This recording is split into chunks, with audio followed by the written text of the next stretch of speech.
Muling nasusubok ang kredibilidad ng Malacanang kasunod ng naging pahayag ni Presidential Communications Office Undersecretary Claire Castro na paulit-ulit umanong nagiging source ng fake news si Vice President Sara Duterte. Ayon kay Yusek Castro, ilang ulit na raw nagsalita si VP Sara ng mga pahayag na hindi umano totoo. Kabilang na ang isyu ng 20 pesos na bigas na anyay pambabatikos lang sa administrasyon. Nag-ugat ang bangayan ng dalawang opisyal matapos muling sabihin ni VP Sara ang kanyang kontrobersyal na pahayag na garbage in, garbage out laban sa mga Castro. Kabilang sina Franz Castro ng ACT Teachers Party List at Yusek Claire Castro. Dahil dito, hindi maiwasan ng publiko na batikusin at ibalik ang sisi sa administrasyon ni Marcos Jr. na anilay unang gumagawa ng fake news na nagbibigay lason sa tiwala ng taong bayan sa gobyerno. Matatandaang ang Marcos admin mismo ang nangakong magiging 20 pesos ang presyo ng bigas, isang pangakong hanggang ngayon ay hindi pa natutupad.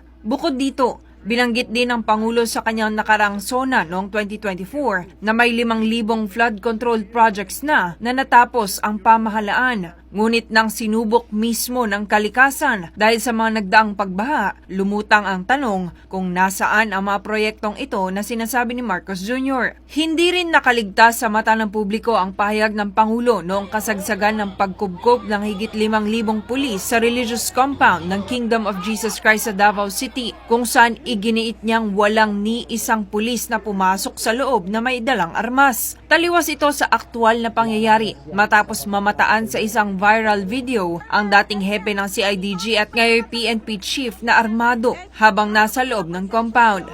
Kaya sa kabila ng mga paratang ni Castro laban kay VP Sara kaugnay sa isyu ng fake news, ang tanong ng taong bayan ngayon, sino nga ba talaga ang pinagmumulan ng maling impormasyon sa gobyerno?